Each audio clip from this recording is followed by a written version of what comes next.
बिस्मिल्लाहिर्रहमानिर्रहीम। अज़ीज़ भाइयों, प्यारे दोस्तों, आज मैं आपके साथ जिस टॉपिक पे बात करने लगा हूँ वो ये है कि कुरान मजीद के नुज़ूल का मकसद क्या है।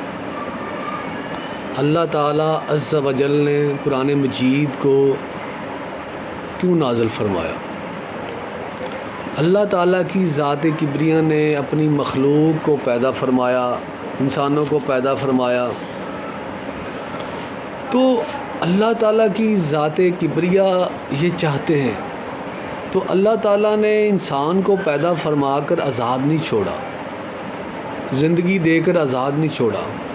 अल्लाह ताला ने जब ज़िंदगी दी तो साथ हदायत भी दी, अपने मुक़द्दस हस्तियाँ अंबिया किराम अलैहिस्सलाम को भेजा, उनके साथ सहाइफ़े मुक़द्दसा उतारे, वे ऑफ लाइफ दिया, ज़िंदगी गुजारने का तरीका बताया कि ज़िंदगी गुजारनी कैसे। इंसान को उसकी अक्ल पे, उसकी मर्ज़ी पे नहीं छोड़ा और इंसान को बताया कि ऐ लोगों तुमने अपनी ज़िंदगी को, ये जो मैं अपने नफूस कुदसिया अंबिया किराम अलैहिस्सलाम भेज रहा हूँ, तुमने ज़िंदगी इनको फॉलो करते हुए गुजारनी है और यह है ज़िंदगी गुजारने का द बेस्ट वे, बेहतरीन तरीका। तो एक चीज़ जिसकी तरफ मैं प्यारे भाइयों आपकी तवज्जो दिलाना चाहता हूँ कि अल्लाह तो चाहता है कि हम कुरान मजीद में जो अल्लाह ताला के हम अहकामात हैं, अवामर व नवाही है, डूज़ एंड डोंट्स हैं, कई अहकामात ऐसे हैं जिनमें अल्लाह ताला ने हुक्म दिया कुछ काम करने का और कुछ अहकामात में अल्लाह ताला ने कुछ कामों से रोका है जिनको हलाल और हराम कहते हैं। तो अल्लाह की किताब में हलाल भी हैं और हराम भी हैं, जिन कामों को फ़राइज़ भी हैं और हराम भी हैं।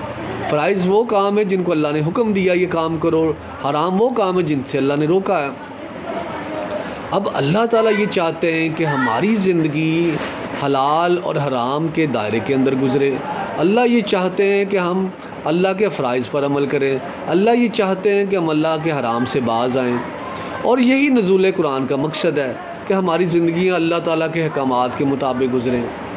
लेकिन एक जो हमारा एक्शन है, जो एक हमारा वतीरा, जो हमारा लाइफ स्टाइल है, वो ये है कि हम मुसलमान कुरान मजीद खुद को पढ़ रहे हैं लेकिन अरबी के साथ पढ़ रहे हैं और हमारा मतमा नज़र बिल्कुल ये नज़र नहीं आता कि हम कुरान मजीद से हदायत लेना चाहते हैं, हम इससे वे ऑफ लाइफ लेना चाहते हैं, इससे लाइफ स्टाइल लेना चाहते हैं। हमारा कुरान मजीद को पढ़ने का स्टाइल ये है, हम अरबी में पढ़ते, हमें इससे कोई गर्ज़ नहीं है कि हमें ये इसकी समझ आ रही है कि नहीं, अल्लाह हमसे क्या डिमांड कर रहा है, अल्लाह हमसे क्या तकाज़ा कर रहा है और अल्लाह क्या फरमा रहा है। हम सिर्फ अरबी पढ़ते हैं और उसको बग़ैर समझे पढ़ी जाते हैं और हमें समझ नहीं आती मरते दम तक कि अल्लाह ताला ने क्या हुक्म दिया। जब पता ही नहीं चला क्या अल्लाह ने हुक्म दिया तो उस पर अमल क्या करते, मतलब फिर at the end of day मतलब होता क्या है, हम कुरान भी पढ़े जा रहे होते हैं, कुरान भी पढ़े जा रहे होते हैं और कुरान में जो अल्लाह का हुक्म होता है उसकी नाफरमानी भी किए जा रहे होते हैं। अल्लाह का कुरान भी पढ़ते हैं बड़ी क़ीदत के साथ चूम कर, फिर उसी कुरान की मुखालफत भी अपनी ज़िंदगी में करते हैं। वजह हमें पता ही नहीं अल्लाह ने क्या फरमाया। मेरी बात आप समझ रहे हैं ना। तो ये वो बात है जिसको हम समझ नहीं रहे। ये हमने पूरी शिद्दत के साथ कुरान को ओन करना है। ओन का मतलब इसको समझकर पढ़ना है और इसलिए पढ़ना है कि मैंने अपनी ज़िंदगी इसके मुताबिक गुजारनी है। और मैं आपको एक अर्ज़ कर दूँ बड़े अदब के साथ, बड़ी एहतराम के साथ, कुरान मजीद पर ईमान लाने से मतलब ही यही है कि आप इसको माने कि ये बेहतरीन वे ऑफ लाइफ है, ज़िंदगी गुजारने का बेहतरीन तरीका है। अगर मैं ये तो दावा करता हूँ कि कुरान मजीद ज़िंदगी गुजारने का बेहतरीन तरीका है, the best way of life है, लेकिन मैं अपनी ज़िंदगी इसके मुताबिक गुजारने के लिए तैयार नहीं हूँ, तो मेरा बस दोस्तों आपसे सवाल है, क्या मैंने इस पर ईमान लाया?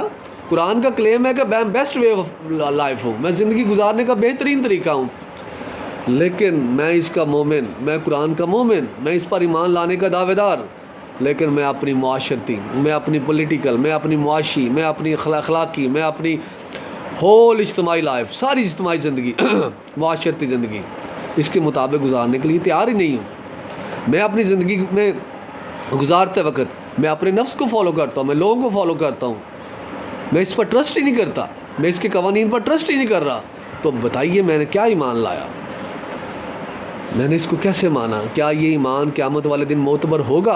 क्या ये ईमान हमें अल्लाह ताला के अज़ाब से बचा देगा? क्या ये ईमान हमें अल्लाह की जन्नत में दाखिल कर देगा? क्या इस ईमान से हमें अल्लाह की रज़ा मिल जाएगी? ये मेरा सवाल है मेरे प्यारे दोस्तों, ये सोचना है। खुदा इस पे सोचिए, खुदा इस पे सोचिए, क्या हम सही रास्ते पे चल रहे हैं? अल्लाह क्या चाहता? हम अल्लाह, सहाबा कराम ने कुरान मजीद को किस तरह पढ़ा? वो तो खैर अहले अरब थे, उनको तो तर्जमे के बगैर समझ आ जाती थी, लेकिन हमारे लिए क्या हुक्म है? क्या बगैर समझे और उस पर अमल किए बगैर कुरान को पढ़ने का क्या मकसद है? हमारी ज़िंदगियाँ कुरान की मुखालफत कर रही हों, हमारे काम कुरान मजीद की मुखालफत कर रही हों, हमारी बातें कुरान मजीद के मुखालफत कर रही हों, हमारे दावे कुरान मजीद के मुखालिफ हों और हमारी तिलावत दिन रात हो रही हो, तो क़यामत वाले दिन इसका क्या वज़न पड़ेगा?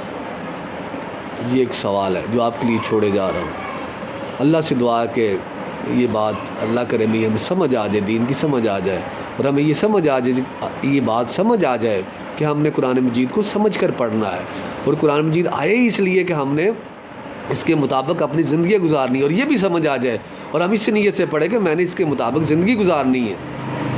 ये तो हमारे जहन में दूर दूर तक खाका ही नहीं है कि मैंने इसके मुताबिक ज़िंदगी गुजारनी है।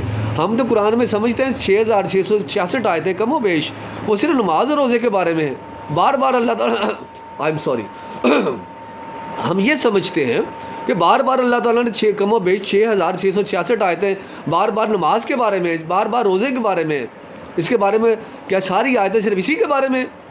ये समझने वाली बात है। बाकी ज़िंदगी के बारे में जो गुजार है उसके बारे में भी अल्लाह के अहकामात मौजूद है। क्या उसमें कोई आयत ऐसी है, कोई हदीस ऐसी है जिसमें हमें रुख्सत मिल गई है कि वो काम हम अपनी मर्ज़ी से कर लें और नमाज रोज़ा अल्लाह के हुक्म से पढ़ें? ये वो कौन सा कॉन्सेप्ट है जो हमें समझ नहीं आ रहा?